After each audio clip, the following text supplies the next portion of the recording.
درگاہ بستی کا جلسہ واقعی یہاں کے جوانوں نے بڑی ہمت کی ہے، بڑی ہمت کی ہے، اور اللہ نے موسم کو بھی ساتھ دیا ہے، موسم ان کا ساتھ دیا ہے۔ کل کیسا موسم تھا، 2 دن پہلے کیسا موسم تھا، ان کی قربانیوں کا اللہ تعالیٰ نے لاج و لحاظ رکھا کہ آج دیکھیے موسم کتنا شاندار موسم ہے۔ کھیتوں کو دے لو پانی اب بہہ رہی ہے گنگا، کچھ کر لو نوجوان اٹھتی سمائے آئے ہیں، بڑا موقع اچھا آیا ہے۔ ایسے موقع کو ہم غنیمت سمجھیں۔ آج کوئی نہیں کہے گا کہ ہم کو ٹھٹھننے کی سردی لگ رہی ہے، سب آئے ہیں سوٹروں کے ساتھ آئے ہیں، چادروں کے ساتھ نہیں آئے ہیں، موقع غنیمت ہے۔ کچھ لے کے جائیے، کچھ دینے والے دے رہے ہیں، آپ لینے والے لے کے جائیے۔ آپ ہمیشہ کے جلسوں میں ایسے آئیں گے جائیں گے، یہ ایک رسم اور رواج ہوتا چلا جائے گا۔ کچھ تجدد لے آئیے، کچھ نیا پن لے آئیے، کچھ مثال قائم کیجئے کہ ہمارے یہاں جلسہ ہوا تو 10 بچوں نے جو ہے نوجوانوں نے نماز شروع کر دیا، 10 بچوں میں ذکر کا ایک مزاج بن گیا، عالم علماء سے تعلق کا مزاج بن گیا۔ یہ ایک تاثر پیدا کرے گویا آپ نے کچھ لیا، علماء نے کچھ دیا، لینے دینے کا، ورنہ کیا ہوگا، کیا لائے تھے اور کیا کھوکے، کیا کہاں گئے تھے اور کیا کھوکے آ گئے۔ بہرحال ہماری ماں بہنوں سے میں بہت درد مندہ گزارش کروں گا، درخواست کروں گا، آپ چپ چاپ رہیں۔ جن کے بچے رو رہے ہیں آپ پیچھے جائیں، آپ کے بچے کی رونے کی آواز یہاں آ رہی ہے، آپ پیچھے چلے جائیں، مجمع کو خراب نہ کریں۔ آپ دیکھیے بہت سنجیدگی کے ساتھ اس جلسے کا مسئلہ آپ لوگ حل کریں۔ ہر شخص کی ذمہ داری ہے، بار بار کہا جائے گا کہ بیٹھیے بیٹھیے بیٹھیے، آنے والا اپنی ذمہ داری نبھا لیں، کہنے کی نوبت نہیں آئی۔ ہماری ذمہ داری ہے کہ ہم جلسہ سننے جا رہے ہیں تو ہم کو بیٹھ کے سننا ہے۔ دیکھیے ایک مجمع وہاں کھڑا ہے، یعنی آج ہماری عمر بھی 50 پار ہو گئی، لیکن جب سے ہوش آیا ہے تب سے جو علماء کہتے رہتا ہے بیٹھیے بیٹھیے بیٹھیے، لیکن کوئی فرق نہیں پڑ رہا ہے۔ جن کو کھڑے رہنے کی عادت ہے وہ کھڑے ہی رہتے ہیں۔ بہرحال الحمدللہ نحمدک ونستعینک ونستغفرک ونؤمن بک یا من لا تراہ العیون ولا تخالط الظنون ولا يصفه الواصفون۔ اللهم صل على محمد صلاة تستغرق العد تحيط بالحد، صلاة لا غاية لها ولا انتهاء ولا أمد لها ولا انقضاء، صلاة دائمة بدوامك وعلى آله وأصحابه كذلك۔ أما بعد، أعوذ بالله من الشيطان الرجيم، بسم الله الرحمن الرحيم۔ والشمس وضحاها والقمر إذا تلاها والنهار إذا جلاها والليل إذا يغشاها والسماء وما بناها والأرض وما طحاها ونفس وما سواها فألهمها فجورها وتقواها، قد أفلح من زكاها وقد خاب من دساها۔ صدق اللہ العظیم۔ منبہات نام سے حدیث کی کتاب ہے، حافظ ابن حجر رحمۃ اللہ علیہ جنہوں نے بخاری شریف کی عربی میں کئی جلدوں میں شرح لکھی ہے، اور سب سے زیادہ مقبول اور مشہور شرح حافظ ابن حجر رحمۃ اللہ علیہ کی فتح الباری نام سے، ان کی ایک چھوٹی سی کتاب ہے، کتاب کا نام ہے منبہات۔ انہوں نے ایسی حدیثوں کو جمع کیا ہے، مثلا نبی پاک صلی اللہ علیہ وسلم فرمائے یہ 2 بات ہے، ان 2 بات میں یہ فائدہ ہے، 3 باتیں یہ ہے کہ منافق کی علامت ہے، 4 باتیں ایسی ہے کہ ایسا ہے، اس طرح 10 باتوں تک حافظ رحمت اللہ علیہ نے اپنی اس کتاب منبہات میں اس طرح کی روایتوں کو جمع کیا ہے۔ اسی کتاب سے میں ایک واقعہ کے طور پر جو نبی پاک صلی اللہ علیہ وسلم کی مجلس میں ایک واقعہ اچانک پیش آ گیا، وہ 3 والی باتوں پر جو ہے سلسلہ شروع ہوا۔ نبی پاک صلی اللہ علیہ وسلم نے سب سے پہلے فرمایا حبب الیکم دنیا من دنیاکم ثلاث الطیب والمرأۃ وجعلت قرۃ عینی فی الصلاۃ۔ اتنی بات ارشاد فرمایا نبی پاک صلی اللہ علیہ وسلم نے۔ وہاں 4 خلیفہ تھے اور بہت سے صحابہ تھے۔ ابو بکر صدیق رضی اللہ عنہ وہ چپ نہ رہ سکے، کہنے لگے صدقت یا رسول اللہ، حبب الیہ من الدنیا ثلاث انفاق علی امر رسول اللہ، النظر الی وجہ رسول اللہ، وان تکون ابنتی تحت رسول اللہ۔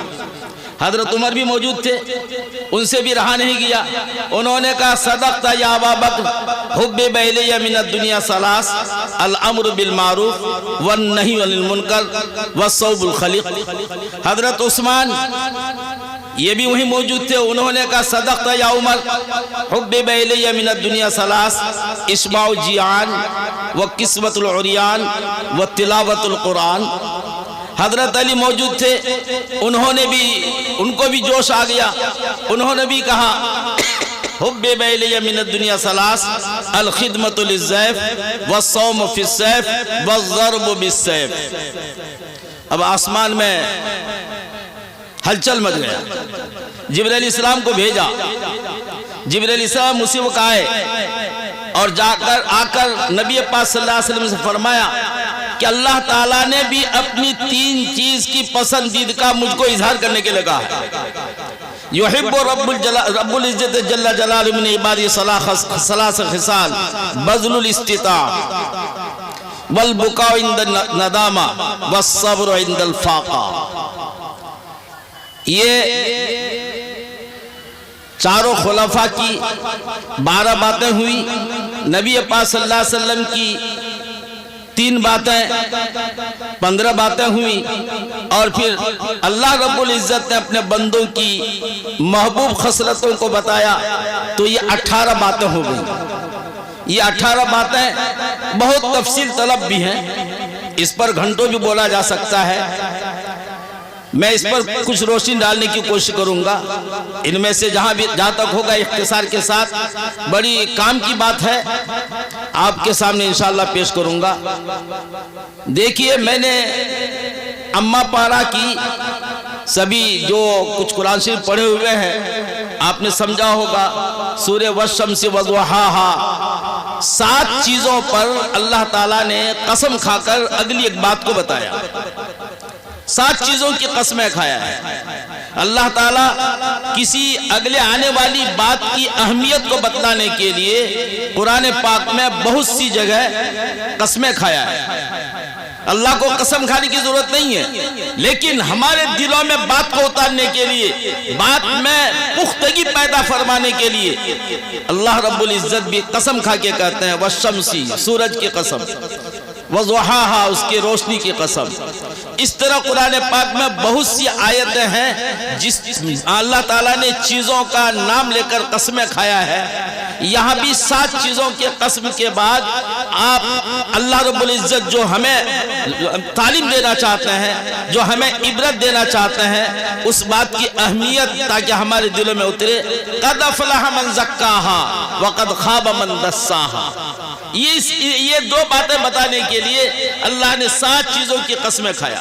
قد افلح من زکاہا وقد خاب من دساہا ونفس وما سواہا، اس نفس کی قسم جس نفس کو برابر پیدا کیا، اس نفس کی جس نے اصلاح کر لیا وہ کامیاب ہو گئے، اور جنہوں نے نفس کی اصلاح نہیں کی وہ ناکام ہو گیا۔ اس نفس ہی کے بارے میں بتلانا ہے۔ آج ہماری جو کچھ بھی ہے کمی کوتاہی نفسانیت، دین کے کاموں میں بھی نفسانیت ہے۔ دین کے کاموں میں جہاں نفسانیت ہوگا وہاں جو ہے اس کا اثر ہمیں محسوس نہیں ہوگا، وہ ہم متاثر نہیں ہو پائیں گے۔ تو نفس، اللہ تعالیٰ نے ہمارے جسم کے اندر گوشت کا ایک ٹکڑا پیدا کیا ہے، ایک ٹکڑا۔ نبی پاک صلی اللہ علیہ وسلم فرمایا الا ان فی الجسد مضغۃ اذا صلحت صلح الجسد کلہ واذا فسدت فسد الجسد کلہ الا وہی القلب۔ تمہارے اندر گوشت کا ایک ٹکڑا ہے، وہ ٹھیک تو سب ٹھیک، وہ بگڑ گیا تو سب بگڑ گیا، اور یاد رکھو وہ گوشت کا ٹکڑا تمہارا دل ہے۔ دل صاف تو سب صاف، دل گندا تو سب گندا۔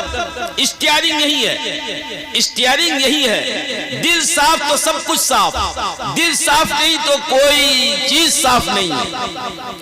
دل میں گندگی ہے، اچھی چیز خراب لگے گی اور بری چیز اچھی لگے گی۔ دل مردہ ہے، دل بیمار ہے، تو بری چیز اچھی لگے گی، نافرمانی والی چیز اچھی لگے گی، اور اطاعت اور فرما برداری کے اندر دل کا میلان نہیں ہوگا، یہ اس دل کے مریض ہونے کی علامت ہے۔ اور اگر جذبہ ہے دینی باتوں کا کہ نہیں دینی باتوں پر ہمیں عمل کرنا ہے، تو نہیں لگتا ہے کہ نہیں دل میں ابھی اصلاح باقی ہے، قلب میں ابھی ٹھیک ہے، قلب میں بگاڑ نہیں، قلب میں بگاڑ نہیں ہے۔ قلب اور نفس، بعض لوگوں نے کہا ایک ہی چیز ہے، جو قلب ہے وہی نفس ہے، جو قلب ہے وہی نفس ہے، لیکن چاہت کے اعتبار سے کہا جاتا ہے کہ نفس یہ الگ چیز ہے، قلب ایک الگ چیز ہے، ورنہ حقیقت کے اعتبار سے قلب اور نفس ایک ہی چیز ہے۔ تو قلب کہہ لیجئے یا نفس کہہ لیجئے، نفس کو مٹانا، نفس کو مٹانا یہ نفس کی پاکی ہے، دل کی پاکی ہے، اور نفس کے تقاضے کے مطابق نافرمانیوں میں چلنا یہ نفس کی ناپاکی ہے اور نفس کی گندگی ہے، نفس کی گندگی ہے۔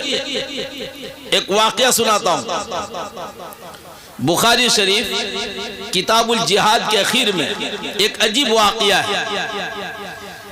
حضرت عمر فاروق رضی اللہ عنہ کی خلافت کا زمانہ، ایران، فارس اور روم تین جگہ بیک وقت لڑائی چل رہی تھی۔ اس وقت فارس الگ تھا، ایران الگ تھا، بعد میں پھر پورا جو ہے فارس ہو گیا۔ تین جگہ لڑائی چل رہی تھی۔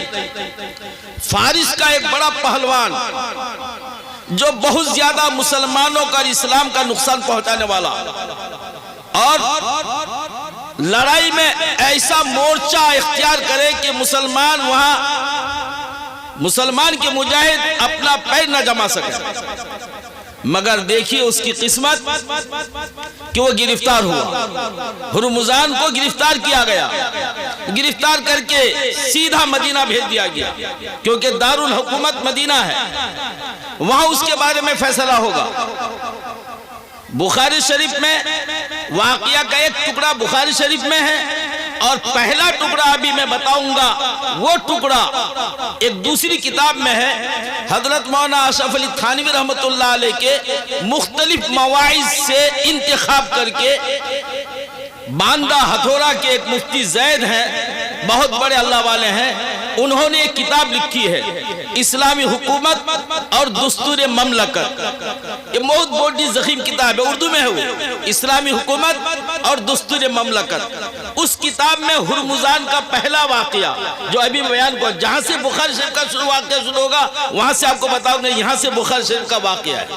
یہ ہرمزان گرفتار ہوا، یہ تو بخاری میں ہے، گرفتار کر کے لایا گیا مدینہ لانے کے بعد کچھ دن تک اس کو جیل میں رکھا گیا، مگر چونکہ آیا ہے قبضے میں، یہ زہر ہے، اس زہر کو ختم کرنا ہی ہے، یہ کینسر ہے، جہاں سے کینسر ہے وہاں سے اس کو کاٹ کے پھینک دینا ہی یہ شفا کی علامت ہوتی ہے، شفا کی دلیل ہوتی ہے۔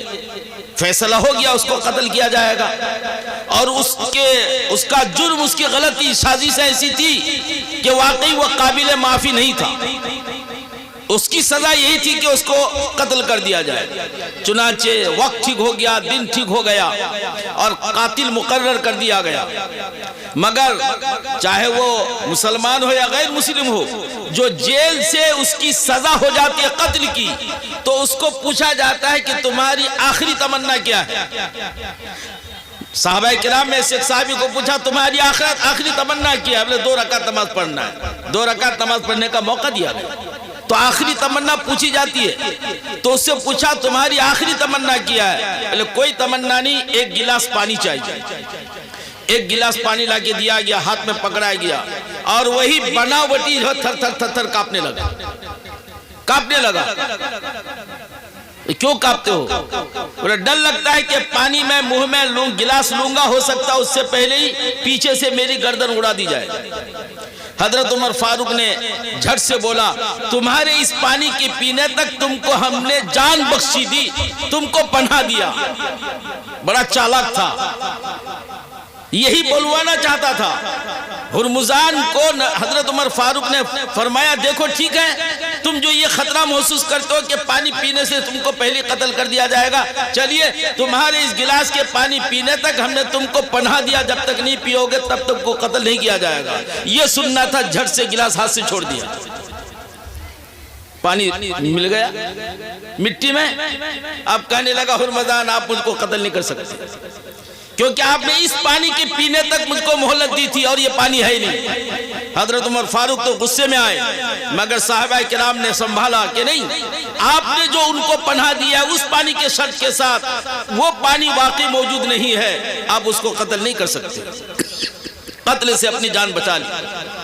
لیکن دیکھا اسلام کا ایسا قانون، ایسا وعدہ، یہ وعدہ نبھایا، اس کی وجہ سے جو ہے میں اپنے قتل ہونے سے بچ گیا، وہ اسلام قبول کر لیا۔ مگر اسلام قبول کرنے میں بھی چالاکی تھی، دل سے اسلام نہیں قبول کیا تھا۔ حضرت عمر فاروق ہی کو مارڈر کرنے کے لیے وہ ایک سازش رچا، وہ اسلام قبول کرنے کے راستے سے حضرت عمر فاروق کو قتل کرنا چاہ رہا تھا۔ وہ اپنے سازش میں بعد میں کامیابی ہوا، بہرحال وہ اسلام قبول کر لیا۔ یہاں تک تو اس کتاب میں واقعہ ہے۔ اب آگے واقعہ بخاری شریف میں، جب اسلام قبول کیا ہے تو تقریباً تمام وہ صحابہ کرام جو اسلام قبول کرنے سے پہلے ان کی دل کی حالت کیفیت کچھ اور ہوتی تھی، اور جو ہی اسلام قبول کرتا تھا فوراً قلب کی حقیقت بدل جاتی۔ ہند بن عتبہ ابو سفیان کی بیوی جب اسلام قبول کیا فتح مکہ کے ساتھ، مکہ فتح ہوا، اسلام قبول کیا اور بہت مباحثہ بھی کیا نبی پاک صلی اللہ علیہ وسلم سے، کچھ مسائل بھی ان کے سوالات سے دنیا میں چالو ہو گئے، تو وہ اسلام قبول کر کے کہنے لگی میری نگاہ میں پوری دنیا کے گھروں میں سب سے مبغوض اور سب سے زیادہ قابل نفرت آپ کا گھر تھا، الحمدللہ، اور ابھی دنیا کے تمام گھروں میں سب سے زیادہ محبوب گھر میری نگاہ میں آپ کا گھر ہو گیا۔ پھر کہنے لگی دنیا والوں کے چہروں میں سب سے زیادہ قابل نفرت اب مبغوض چہرہ میری نگاہ میں آپ کا چہرہ تھا، لیکن الحمدللہ ابھی جب میں نے کلمہ پڑھ لیا آپ کا چہرہ تمام چہروں میں مبغوض محبوب ترین چہرہ بن گیا۔ نبی پاک صلی اللہ علیہ وسلم فرمایا ایزن، ہاں حالت ایسی بنتی ہے۔ تو اسلام قبول کرنے کے بعد فوراً ایک دم دل کی کیفیت بدل جاتی ہے، تو ہرمزان کی دل کی کیفیت بدلی۔ فوراً حضرت عمر فاروق نے کہا میں تم سے مشورہ لینا چاہتا ہوں، یہ ہے بخاری میں تم سے مشورہ لینا چاہتا ہوں، تم حالات دیکھ رہے ہو، 3 جگہ لڑائی چل رہی ہے، ایران میں بھی لڑائی چل رہی ہے، فارس میں بھی لڑائی چل رہی ہے، اور روم میں بھی لڑائی چل رہی ہے۔ ایسے موقع پہ میں کیا کروں، کس کو پہلے زیادہ ضبط کروں؟ ہرمزان بڑا سمجھدار آدمی تھا، اس نے کہا آپ کی اور آپ کے حالات کی مثال ایک پرندہ ہے، پرندہ کے 2 پر ہیں، 2 پیر ہیں، 2 پر ہیں، 2 پیر ہیں اور ایک سر ہے۔ اس سے پرندہ کھڑا ہوتا ہے، اپنا کام نبھاتا ہے۔ مثال کے طور پر آپ نے پرندہ کا ایک پر اگر بیکار کر دیا تو ابھی سر اور 2 پیر اور ایک ڈانا اس کا باقی ہے، وہ کھڑا ہو جائے گا، اور اگر دوسرا پر بھی آپ نے برباد کر دیا تو پرندہ کا بھی سر ہے اور 2 پیر ہے، وہ نہضت وہ کھڑا ہو جائے گا، روایت ہے نہضت کھڑا ہو جائے گا۔ یا بالفرض پہلے آپ نے ایک پیر کو برباد کر دیا لیکن ابھی 2 ڈانا ہے اور ایک پیر ہے اور ابھی سر موجود ہے، نہضت پرندہ کھڑا ہو جائے گا، وہ اپنا کام چلا لے گا۔ اور اگر دوسرا پیر بھی آپ نے ختم کر دیا لیکن پر دونوں ڈانا اور سر موجود ہے، وہ اپنا کام چلا لے گا۔ یہ کب تک پیر اور پروں کو توڑتے رہیں گے؟ آپ سب سے پہلے گردن کو توڑ دیجیے، سب سے پہلے گردن کو توڑ دیجیے۔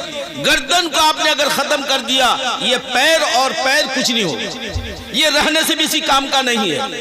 تو میری نگاہ میں فارس کی طاقت یہ سر کے مانند ہے، اور دوسرے علاقے کے جو سر اٹھائے ہوئے ہیں وہ تو یا تو پر ہے یا پیر ہیں. آپ سب سے پہلے فارس کو قبضے میں لائیے, فارس کے ساتھ سب سے پہلے مقابلہ کیجیے. وہ کسرا فارس, وہ کسرا ابن ہرمز, اس کے ساتھ آپ نے مقابلہ کیجیے. حضرت عمر فاروق نے فوراً مشورہ قبول کیا کہ واقعی گڑ کی اور حکمت کی بات بتائیے. حضرت عبداللہ ابن منتفق کو بلوایا اور بلا کر 16,000 لشکر دیا.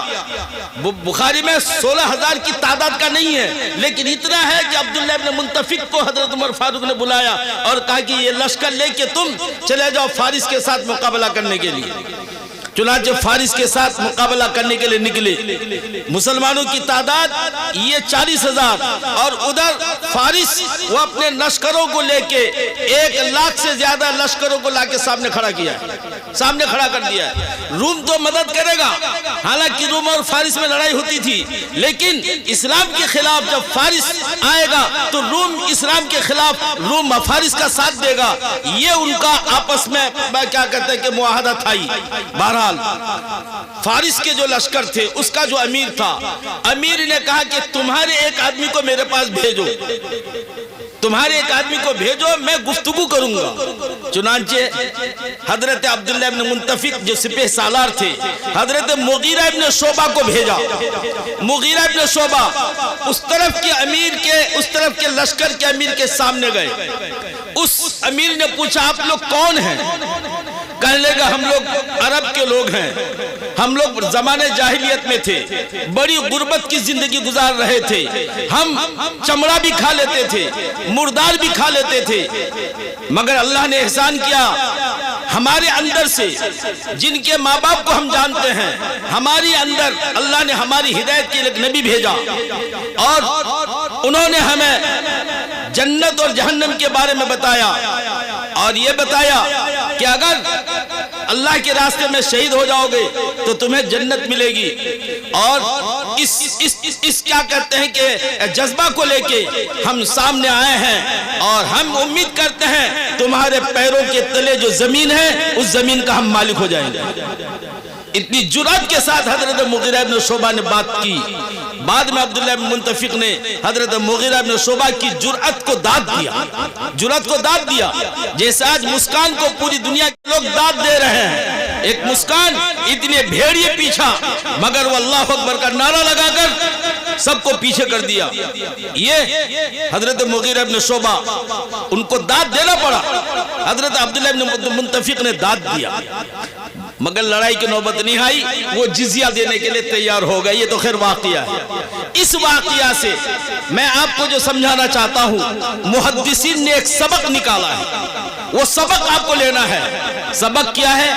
ہمارے ہاتھ پیر ہیں, ہمارے ہاتھ سے بھی گناہ ہوتا ہے, ہماری نظر سے بھی گناہ ہوتا ہے, ہمارے قلب کے خیالات سے بھی گناہ ہوتا ہے, ہمارے پیروں کے چلنے سے گناہوں کی طرف ہمارا پیر چلے تو یہ بھی ذریعہ گناہ کا بنتا ہے, اور ہمارا ہاتھ بھی گناہ کی طرف اٹھتا ہے, ہاتھ بھی ذریعہ ہے, آنکھ بھی ذریعہ ہے. لیکن اللہ کی قسم یہ پیر گناہ کی طرف کبھی بھی یہ قدم نہیں اٹھائے گا, ہمارے ہاتھ کبھی گناہ کی طرف ہاتھ نہیں بڑھے گا, ہماری نظر اللہ کی قسم کبھی گناہ کی طرف یہ نگاہ نہیں اٹھے گی جب تک کہ ہمارے دل میں خیال ہمارے دل میں خیال آئے گا. چلو آج درگاہ بستی کی جلسہ میں ہمیں جانا ہے, دل میں خیال آیا, دل میں ارادہ آیا, تبھی آ سکے. جن کے دل میں ارادہ نہیں آیا یا ابھی وہ ارادے کو پختہ نہیں کر سکا, وہ یا نہیں آ سکا ہے یا نہیں آئے گا. گویا اسٹیئرنگ یہاں ہے, یہ قلب ہے. یہ قلب کی حالت اگر درست ہے تو آپ کو اچھی جگہ بھی لے کے جائے گا, اور یہ قلب بگڑ گیا ہے تو یہ قلب آپ کو بری جگہ بھی پیروں کو چلنے کے لیے مجبور کرے گا. یہ پیر خود بخود بری جگہ کے لیے جانے کے لیے اپنا پیر اٹھا اپنا جو ہے حرکت شروع کر دے گا. ہاتھ گناہوں کے لیے دل میں خیال آئے گا تبھی جو ہے یہ ہاتھ اٹھے گا گناہ کی طرف. تو بھائی پرندے کا سر جو ہے ہمارے پاس وہ نفس ہے, نفس کو قابو ہم نے کر لیا تو گویا کہ سب کچھ ہم نے قابو کر لیا. اور نفس کو ہم نے قابو نہیں کیا, نفس کے قابو میں ہم آ گئے, ہم نفس کے قابو میں آ گئے تو پھر ہم ناکام ہیں. اسی کو اللہ تعالیٰ نے فرمایا قد افلح من زکاہا وقد خاب من دساہا. کامیاب ہو گیا وہ جنہوں نے اپنے نفس کو پاک کر لیا, برے ارادے سے سے اپنے آپ کو پاک کر لیا، دل کی حالت بدل گئی، دل کو ہمیشہ پاک صاف رکھا، برا ارادہ آیا اپنے کو سنبھال لیا، خیالات آئے، وسوسہ آیا اپنے دل کو کنٹرول کر لیا، نفس کو کنٹرول کر لیا، کامیاب ہو گیا۔ وَقَدْ خَابَ مَنْ دَسَّاهَا، جو گناہوں کے ساتھ اپنے نفس کو لت پت کر لیا، من کی چاہت کو لذت کے لیے پورا کیا، تو پھر قد خوابا، وہ ناکام ہو گیا۔ دو ہی آیت میں کتنا بڑا اللہ فیصلہ دے دیا ہمیں، کتنی بڑی تعلیم دے دی، کتنی بڑی عبرت کی بات بتا دی۔ قد افلح من زکاہا وقد خواب من دساہا۔ اچھا ہم نفس کو کنٹرول کر پائیں گے؟ من کو بجھا پائیں گے؟ بے شک بجھا پائیں گے۔ آپ کو سوگر کی بیماری چیک کرنے میں ڈاکٹر بتا دیا، اس دن سے مٹھائی کے پاس بھی نہیں جائیں گے۔ معلوم ہے کہ کنٹرول کی طاقت ہے، نفس کو من کو بجھانے کی طاقت ہے، صلاحیت ہے۔ صلاحیت یہ اللہ تعالیٰ نے، اللہ تعالیٰ بندے کو ایسے کاموں کا مکلف نہیں بنایا جس کام کی طاقت بندہ کو نہیں، لا یکلف نفسا الا وسعہا۔ اللہ تعالیٰ انسان کی طاقت سے باہر کوئی چیز کسی حکم کا مکلف نہیں کرتا، پہلے صلاحیت ڈالا ہے، اس صلاحیت کے مطابق وہ عمل کر پائے گا، نہ کرے یہ الگ چیز ہے۔ تو دل میں یہ اللہ نے طاقت دی ہے، نفس میں دل میں قوت دی ہے کہ اگر ڈاکٹر کہہ دے یہ مضر ہے کہ یہ چیز نقصان دینے والی ہے تو فوراً پرہیز شروع ہو جائے گا۔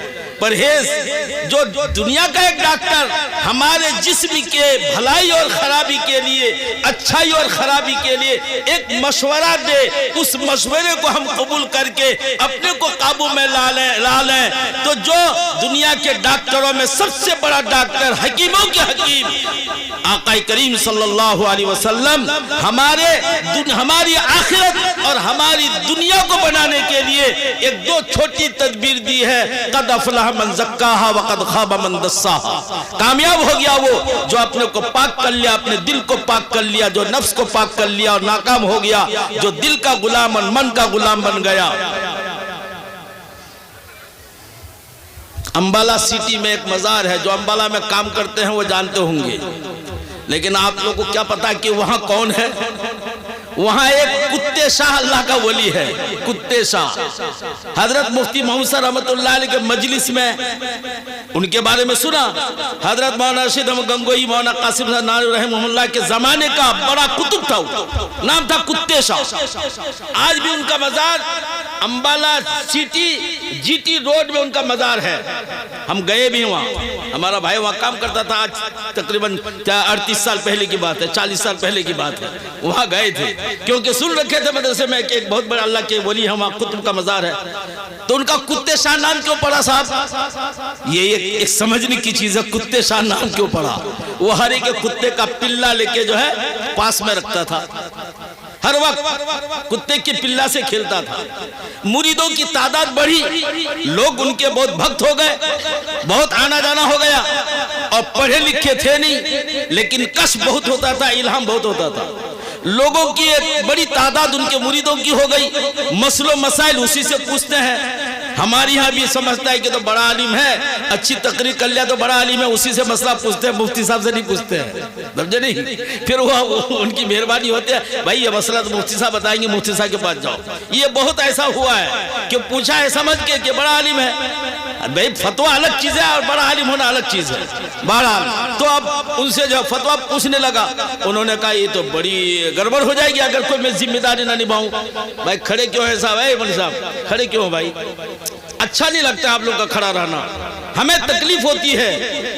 تکلیف یہ ہے کہ ہماری وجہ سے ایک دینی مجلس کی توہین نہ ہو جائے، آپ کی وجہ سے نہیں، ہماری وجہ سے ہم سمجھتے ہیں کہ ہماری ایک توہین ہو رہی ہے، ہماری وجہ سے مجلس ذکر رسول کی مجلس کی توہین ہو رہی ہے۔ بار بار آپ کو کہا جاتا ہے آپ اپنے انشراح کے مطابق آدھا گھنٹہ بیٹھنا، آدھا گھنٹہ بیٹھیے، 10 منٹ بیٹھنا ہے بیٹھیے، مگر بیٹھ کے سنیے۔ دیکھیے مولوی صاحب، حدیث میں اس طرح ہاتھ رکھنا منع ہے، حدیث میں، ہاں بخاری شریف کی روایت ہے، ابھی کچھ دن پہلے پڑھایا یہودی اپنے ہاتھ اس طرح رکھتے تھے، لہذا نبی نہا رسول منی تخسر، حضرت پاک صلی اللہ علیہ وسلم نے تخسر سے منع کیا۔ تخسر وضع الید علی الخاصرہ، کمر پر ہاتھ رکھنا، کمر پر اس طرح ہاتھ رکھنا یہودیوں کی عادت تھی، اس کی مخالفت میں کرنے کا کہا گیا ہے۔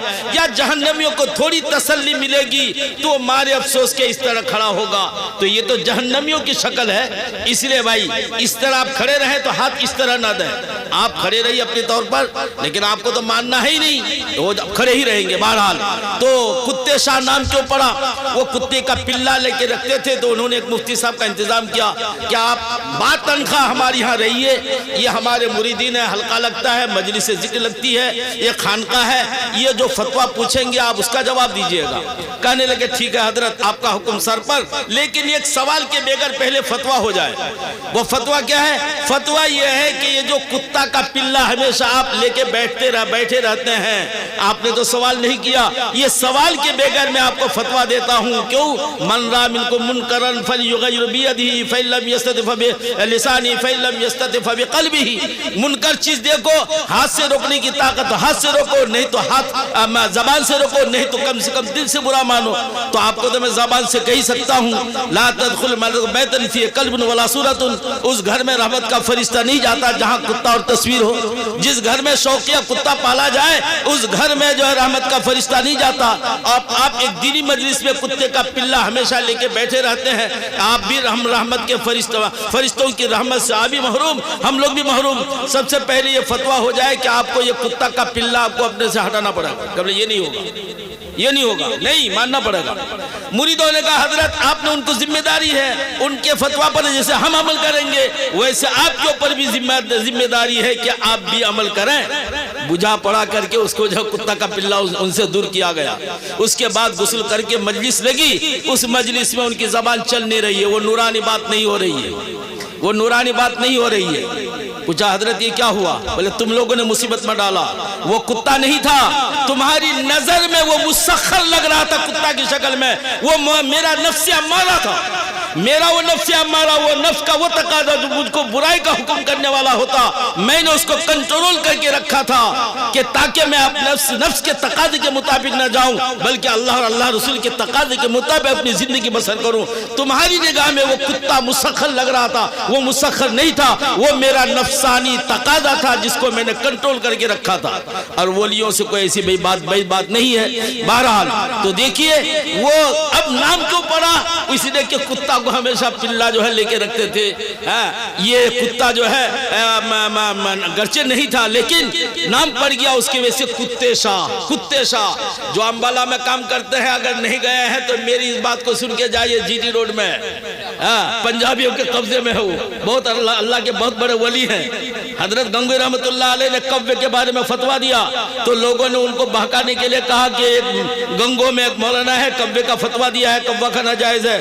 بولے ٹھیک ہے لاؤ تو شامی کتاب، ٹھیک وہاں کوہ جہاں کوے کا مسئلہ لکھا ہے کہ کوہ 3 قسم ہے، ایک قسم کا کوہ حلال ہے، وہیں کھول کے دیکھا، حالانکہ پڑھے لکھے نہیں تھے، اپنی کرامت سے ٹھیک اسی صفحہ کو کھولا، برادر یہاں پڑھو تو، یہاں پڑھو تو، پڑھ کے دیکھا گیا کہ ہاں مسئلہ صحیح دیا ہے۔ یہ بدنام کرنے کی بات ہے، کوے کے بارے میں تفصیلات ہیں، ایک قسم کا کوہ حلال ہے، تو جس کوے کے حلال ہونے کا فتویٰ دیا تو فتویٰ شامی کے اندر لکھا ہوا ہے۔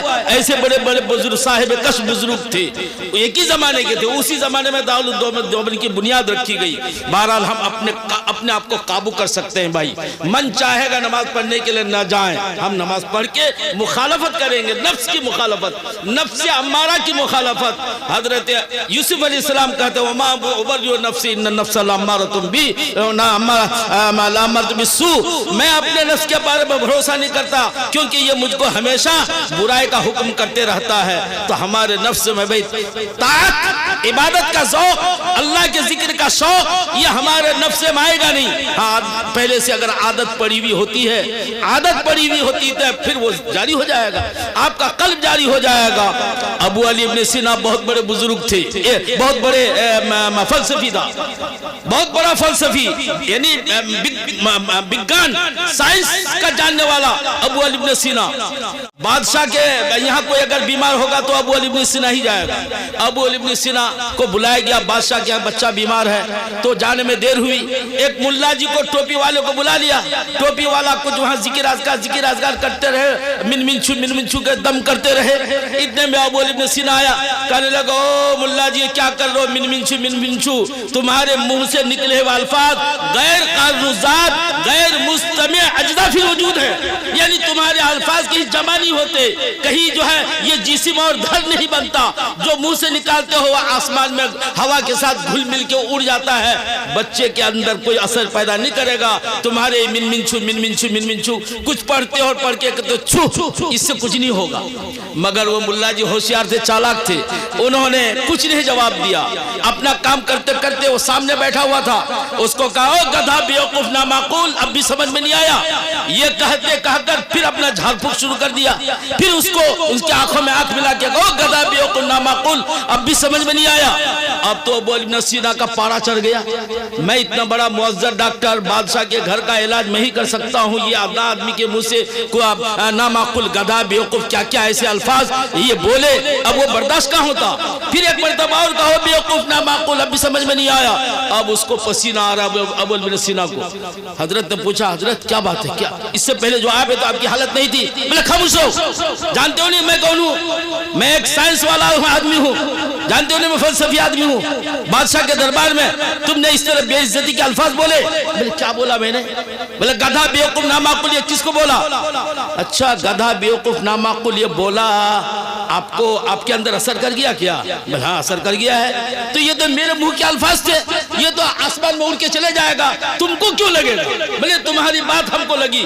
بولے اگر تمہارے تیار کردہ گدھا بیوقوف نامعقول ان باتوں میں اگر ایسا اثر ہے کہ تم متاثر ہو سکتے ہو, تمہارا گلے کا رگ پھول گیا ہے, پسینہ آ رہا ہے, اتنے متاثر ہوئے ہو, تو اللہ کے ذکر میں, قرآن کی تلاوت میں, سبحان اللہ بولنے میں, الحمدللہ بولنے میں, اللہ اکبر بولنے میں کیا کوئی اثر نہیں ہوگا کیا؟ نیمو آپ کے پاس کاٹا جائے تو جس کے پاس کاٹا جائے اس کے منہ میں جو تھوک آتا ہے, نیمو میں اگر یہ تاثیر ہے, لفظ سبحان اللہ میں کیوں تاثیر نہیں ہوگی؟ اللہ بولنے میں کیوں اثر پیدا نہیں ہوگا؟ اس لیے بھائی اگر شاعر لوگ کہہ رہے ہیں تو کم سے کم ان کے کہنے کے مطابق کہہ لیجئے سبحان اللہ, فائدہ آپ کا ہے, فائدہ آپ کا ہے.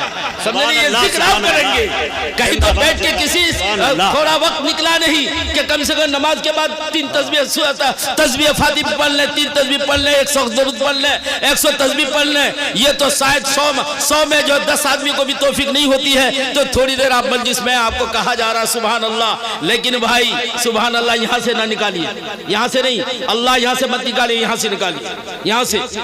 سمجھے نہیں؟ بر زمان تسبیح در دل خواہ خر, ای چنی تسبیح کا دارد اثر. یہاں زبان سے اللہ اللہ بولیں گے اور دل میں گاؤ خر گدھا بلی ہے, تو یہ اللہ بولنے میں فائدہ نہیں. لیکن پھر بھی ہمارے اکابر کہتے ہیں اگر یا کری کے لیے بھی آپ لفظ اللہ بولتے ہیں, نیمو کے اندر اثر ہو سکتا ہے, تو کیا اللہ لفظ اللہ میں تاثیر نہیں ہے؟ یہ ہے بھائی آپ کے ذکر کی تاثیر. اس لیے آپ لوگ کو کہہ رہے ہیں بھائی, شاعر لوگ کہتے ہیں کیوں آپ کو ان کو پھلانا بھی ہے نا, ان سے لینا بھی اندر کی بات. یہ اپنی تعریف پسند بھی کرتے ہیں, آپ جتنی سبحانہ کر لیں گے اتنی ان کی تعریف ہوگی, ان کو اتنا جوش آئے گا, اور پھر آپ اپنے اندر سے ایسی باتیں نکالیں گے مجلس کو مچا دیں گے. سمجھے نہیں؟ اس لیے بھائی سبحان اللہ اگر کہا جائے بخل سے کام نہ لیں, وہ ہماری ذمہ داری ہے. ہم سبحان اللہ الحمدللہ ذکر کو جاری رکھیں. لا یزال لسانک رطبا عن ذکر اللہ, تمہاری زبان ہمیشہ تر و تازہ رہے, تر و تازہ رہے اللہ کے ذکر سے. کوئی کہے گا تب کہیں گے, نہیں آئے گا مجلس میں, آپ اپنا ذکر جاری رکھیے, اپنی زبان کو تر و تازہ رکھیے, اللہ اللہ اللہ کر کے یہاں سے نکالیے, یہاں سے نہیں. یہاں سے نکالیں گے تو کام ہوگا, یہاں سے نکالیں گے تو کام نہیں ہوگا بھائی, کام یہاں سے ہوگا, دل سے نکالنا پڑے گا. اس لیے میں نے کہا بر زباں تسبیح در دل گاؤ خر, ای چنی تسبیح کا دارد اثر. یہ تسبیح اس کا اثر نہیں ہوگا. ہم کبھی استغفار کریں استغفر اللہ, تو حسن بصری فرماتا ہے استغفاری یحتاج الی 70 استغفارا.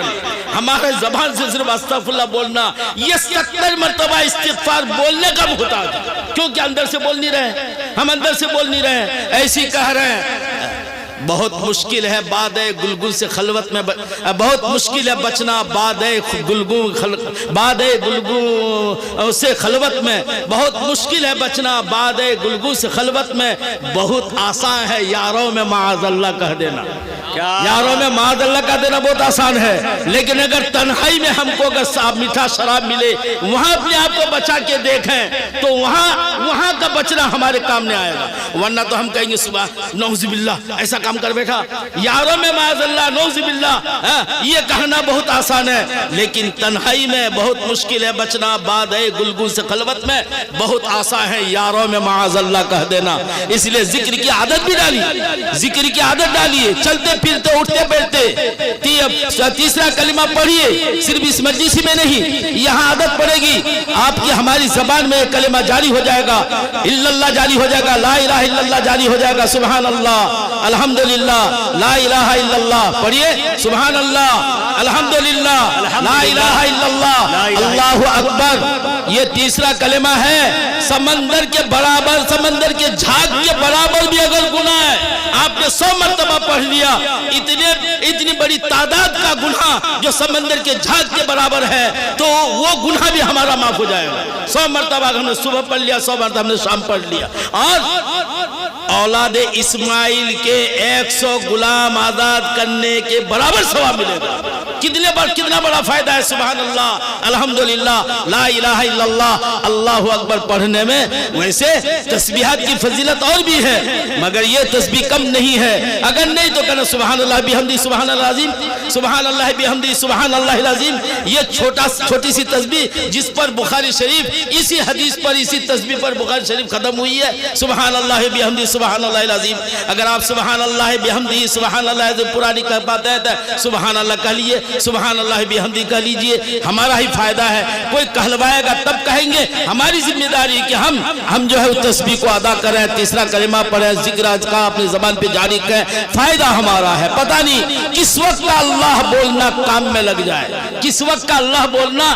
کام میں لگ جائے زندگی بھر ہم نے ذکر اذکار کیا ہو سکتا ہے قبول نہ ہو لیکن ہم نے ایک دل کا آہ لے کے دل میں ایک آہ لے کے ہم نے پڑھا ہو سکتا ہے وہی ایک پڑھنا ہمارے لیے نجات کا ذریعہ بن جائے اس لیے ہمیں چاہیے کہ ہم جو ہے اللہ کو یاد کرنے والے بنیں نفس کو کنٹرول کرنے والے بنیں نفسانی تقاضے سے اپنے آپ کو بچانے والے بنیں مجاہد اصل مجاہد وہ ہے الجاہد من جاہد نفسہ اصل مجاہد الجاہد من جاہد نفسہ بڑا مجاہد وہ ہے جو نفس کے ساتھ جہاد کرتا ہے نفس کے ساتھ جہاد کرتا ہے نفس کے برے تقاضے کو کنٹرول کرتا ہے دیکھنا ہے کہ ہمارے اس کام میں ہمارا اللہ خوش ہوگا یا نہیں اگر اللہ خوش نہیں ہوگا تو اس کام کو دور رکھنا ہے اور اگر اللہ ہمارا اس کام سے خوش ہوگا اس کام میں ہمیں آگے بڑھنا ہے ہمیں اپنے عمل میں اخلاص پیدا کرنا ہے یہی میں نوجوان درگاہ بستی کے نوجوانوں کو مبارکباد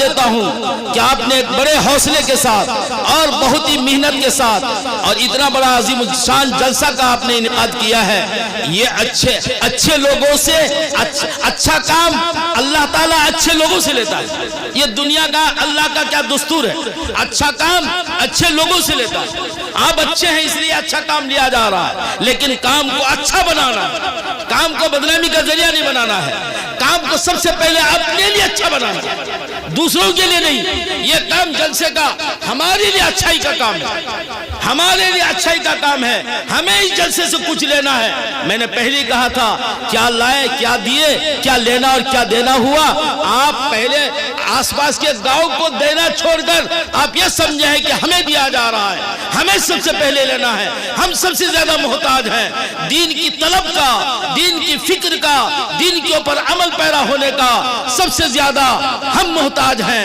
میں کہتا ہوں اللہ کی قسم آپ سب لوگوں سے زیادہ میں محتاج ہوں اس میں کوئی جھوٹ کی بات نہیں ہے دین کو اپنے اندر دین کو سمانے کے لیے میں کہتا ہوں اللہ کی قسم آپ سب لوگوں سے زیادہ میں محتاج ہوں جبکہ رات دن پڑھا رہا ہوں لیکن نہیں کہہ سکتا ہوں کہ میں دیندار ہوں تو پھر ہم ایک جلسہ کر کے کیسے کہہ جائیں گے کہ ہم دیندار ہیں ہاں یہ اچھا کام اچھے لوگوں سے لے رہا ہے اچھا بن کے رہنا ہے اچھا بن کے رہنا ہے نمونہ پیش کرنا ہے ہم نے جلسہ دیا کسی کے اندر انقلاب آیا نہ آیا مگر ہر نوجوانوں میں ہم میں نوجوانوں میں بیشتر نوجوانوں میں انقلاب آیا، ان کی زندگی کی حالت بدلی، انہیں سوجھ بوجھ آیا، انہیں دین کے کام کرنے کا ان کے اندر جذبہ پیدا ہوا، خود اس پر عمل کرنے کا ان کے اندر ایک ملکہ تیار ہو گیا، ان کا دل پسیج گیا، ان کے دل میں خوف خدا آ گیا۔ یہ چیز ہم اپنے لئے سب سے پہلے اپنی ذمہ داری سمجھیں، برا نہ مانیں، میں جو میری ذمہ داری ہے اس اعتبار سے اپنی ذمہ داری نبھانے کے لیے آپ کو کہہ رہا ہوں۔ واقعی آپ نے قابل مبارکباد ہیں، کتنے نوجوان اپنا جو سب کچھ جہاں کہیں باہر کام کرتے تھے روزگار چھوڑ کے آئے ہیں، دین کا طلب لے کے آئے ہیں، دین کا کام کرنے کے لیے آئے ہیں، جلسے کا انعقاد کرنے کے لیے آئے ہیں۔ جلسہ ایک ہدایت کا جو ہے مرکز ہے، یہاں سے آپ کے ذریعے سے یہ ہدایت کی ایک روشنی پھیلے گی، عمل کا ایک مزاج بنے گا، یہ ہدایت کی روشنی آپ کے ذریعے سے پھیل رہی ہے۔ تو آپ کو جو ہے ہم سبوں کو سمجھنا ہے کہ ہم کو ذریعہ بنایا ہے ایک چراغ جلنے کا، ایک ہدایت پھیلنے کا، ہم نوجوانوں کو ذریعہ بنایا۔ تو کل تو اللہ پوچھے گا کہ تم نے تو اتنا بڑا کام کیا تھا، تم نے کیا کیا؟ نبی پاک صلی اللہ علیہ وسلم خواب کی بات بتا رہے ہیں، جہنم میں ایک آدمی کو دیکھا، اس کی اتڑی گھٹی اس کو نکال کے اس کو جہنم کے اندر یہ گھمایا جا رہا ہے چرخی کی طرح، جیسے مثال دیا جیسے گدھا پنچکی کو گھماتا ہے، چکی لگی ہوئی ہے اور گدھا کولو کے ذریعے سے وہ گھوم رہا ہے، چکی گھوم رہی ہے۔ نبی پاک صلی اللہ علیہ وسلم مثال دے کے بتایا کہ ایک آدمی کا اتری نکال کے اس کو جہنم کے اندر یہ گھمایا جا رہا ہے، سارے جہنمی دیکھ کے آ گئے کہ یہ کون ہے؟ ہاں تم تو بہت اچھے آدمی تھے، دنیا میں ہمیں تو اچھی بات کا حکم کرتے تھے، بری بات سے منع کرتے تھے، اس کا بہت بڑا ذریعہ بنے ہوئے تھے آپ تو۔ کہا ہاں بھائی کیا کروں، کہتا تو تھا عمل نہیں کرتا تھا، برائی سے روکتا تھا لیکن برائی خود کرتا تھا، اچھی باتوں کا حکم کرتا تھا لیکن اچھی باتوں کو خود عمل میں نہیں لاتا تھا۔ اللہ تعالی ہم سب کی حفاظت فرمائے، ہم سب کی حفاظت فرمائے۔ ہم تو سمجھتے ہیں اس حدیث کا سب سے زیادہ مصداق ہم علماء ہی ہوں، اللہ حفاظت فرمائے، ہم علماء ہی ہوں، اللہ ہم سب کی حفاظت فرمائے۔ ہم ایسا علماء سو نہ بنے کہ ہمارے زبان پہ کچھ ہے اندر کچھ ہے، بلکہ ہم دکھانے والے بن جائیں کہ جو ہمارے اندر ہے وہ ہمارے باہر ہے، جو اندر ہے وہی باہر ہے، اندر کی چیز کو دکھائیں، انشاءاللہ پھر ہم کامیاب ہوں گے۔ اللہ تعالیٰ اس عذاب کا سامنا ہمیں نہیں کرائے گا، اللہ پاک اس طرح کے عذاب سے ہم سب کی حفاظت فرمائے۔ بہرحال آپ کے سامنے یہ چند باتیں تھیں۔ ٹائم ہے کیا؟ ٹائم ہو گیا؟ اچھا ہو گیا، چلیے بھائی میں نے ایک لمبی حدیث پڑھی تھی لیکن میں سمجھا کہ وہ چونکہ کیا کہتے ہیں کہ انفرادی باتیں تھیں، حالانکہ ایک بات قیمتی تھی لیکن ان باتوں میں آپ کو دلچسپی کم ہوتی اور مجمع کو ان حضرات کے لیے آپ کو جمع کرنا تھا تاکہ ایک مجمع متوجہ ہو، ادھر آپ متوجہ ہو آپ کے اندر۔ میں آپ کو ایک دم یقین کے ساتھ کہتا ہوں اس مرتبہ آپ کی یہاں مہمان نیا چہرہ آیا ہے، ان کی تعظیم، ان کی تکریم، ان کی ضیافت، نبی پاک صلی اللہ علیہ وسلم فرمایا من کان باللہ والیوم الاخر فلیکرم ضیفہ، جو اللہ پر آخرت کے دن پر ایمان رکھتا ہے وہ اپنے مہمان کی تعظیم کرے، اکرام کرے۔ آپ کا اکرام یہی ہے، ان کی بات کو دل جمی سے سننا ہے۔ آپ میں سے ہر ایک ان کو نہیں کھلائیں گے، جلسہ کمیٹی کھلانے کے لیے مقرر کر دیا ہے، وہ اس اعتبار سے تعظیم کریں گے۔ ہم سب کی مجموعی تعداد کی ہماری طرف سے اکرام یہ ہے، ان کی بات کو ہم دل کے کان سے سنیں، سر کے کان سے نہیں۔